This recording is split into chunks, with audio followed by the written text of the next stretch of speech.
Tem horas que a gente que está aí envolvido em política, para quem não sabe, eu sou vereador, fui eleito ano passado aqui na minha cidade, mas também sou advogado. Temos vontade de largar a mão de tudo e voltar para a vida privada. Um desses momentos foi agora com o STF enterrando, acabando de vez com a Lava Jato e podendo ter consequências aí inimagináveis alguns anos atrás. Pessoas, possivelmente como vocês aí e eu, que em junho de 2013 começava a ir às ruas, começava a se manifestar, em 2015, quando começou a Lava Jato a decolar, dava apoio e achava que estávamos construindo uma nova história no Brasil, onde finalmente ricos e poderosos, políticos que nos roubavam tanto iriam pagar.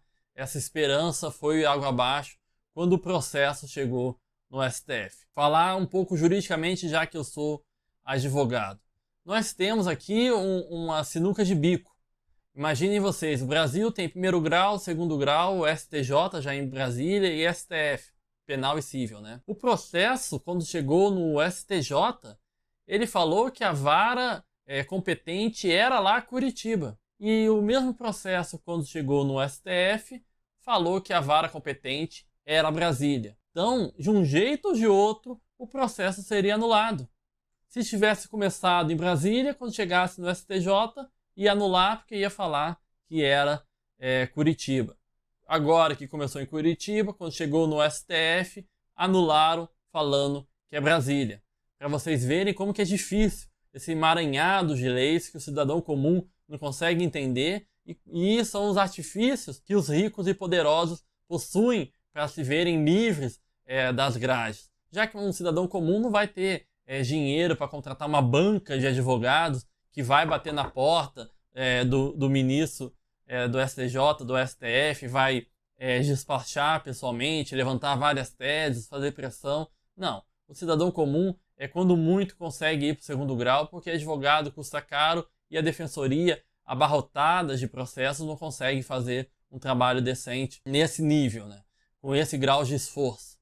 E um outro ponto jurídico também que é muito importante a gente salientar é no que tange a provas. O ministro Barroso fez uma fala bem acertada, que eu até brinco que o mesmo relógio parado está certo 2 vezes no dia, e o ministro Barroso nessa vez estava certo, quanto à ilicitude das provas. As provas que usaram para falar que o Moro era suspeito são, em tese, mensagens roubadas por um hacker.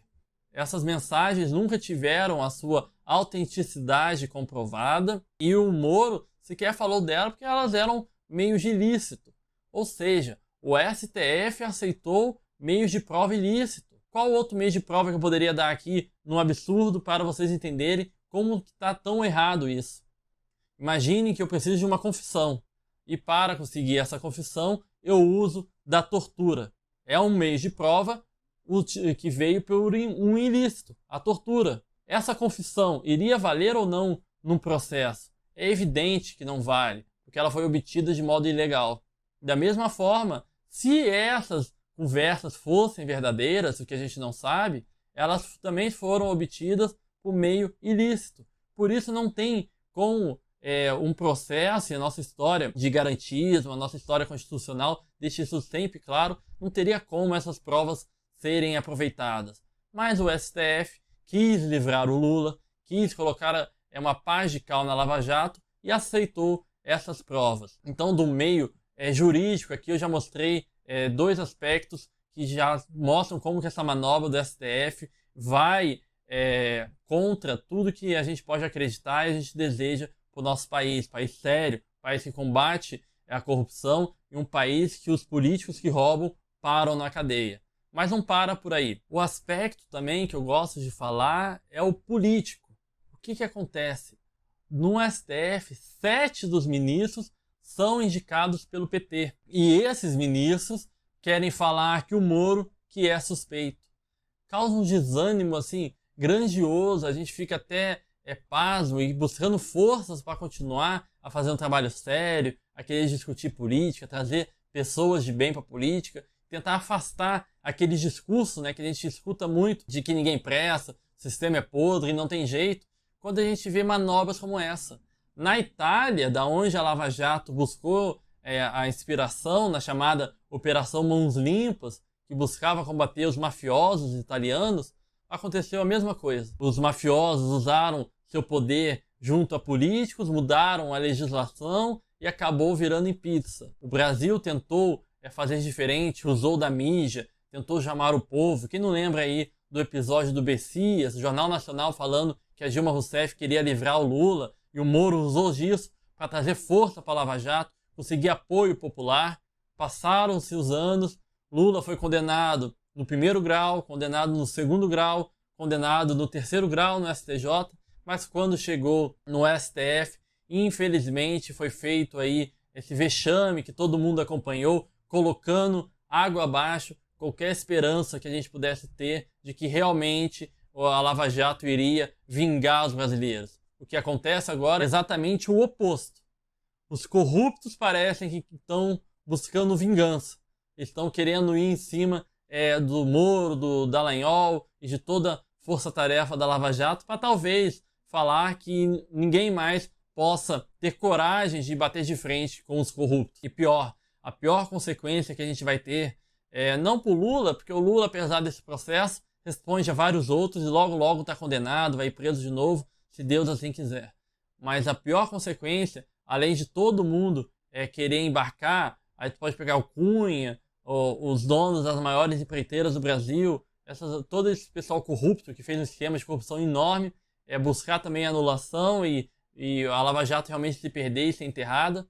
Mas ainda mais, a Lava Jato que já recuperou, trouxe de volta aos cofres públicos 5 bilhões, não é milhões, são bilhões de reais.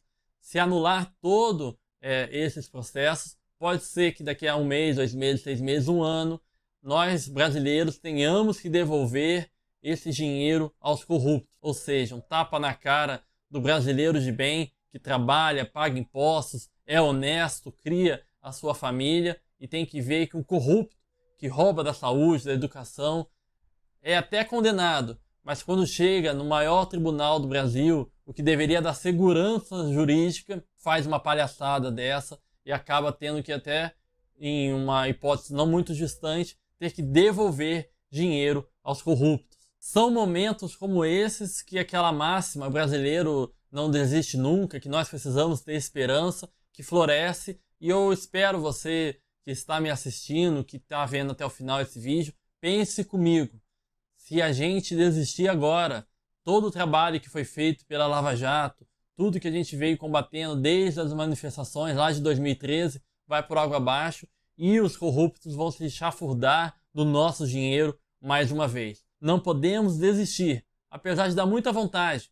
Temos que continuar acreditando no Brasil, porque é aqui que a gente vive, aqui que nós queremos criar as nossas famílias e vamos ter nossos netos, bisnetos, toda a nossa geração futura. Se a gente desistir agora, eles vencem e o STF terá conseguido se tornar o que parece que desejam, o maior partido de oposição aos próprios brasileiros, que eles juraram defender, defendendo a nossa Constituição. É o nosso apelo, continue estudando, se instruindo, vendo política, participando da política, para não deixar que eles vençam. O mal só vai vencer se os bons se mantiverem inertes e não fizerem nada. Esse é meu apelo, vou pedir para que me ajude na missão de levar essa mensagem para mais pessoas. E como se faz isso?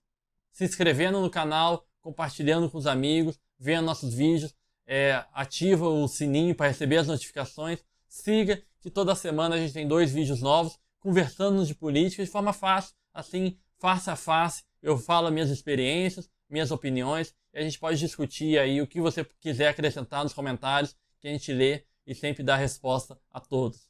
Muito obrigado.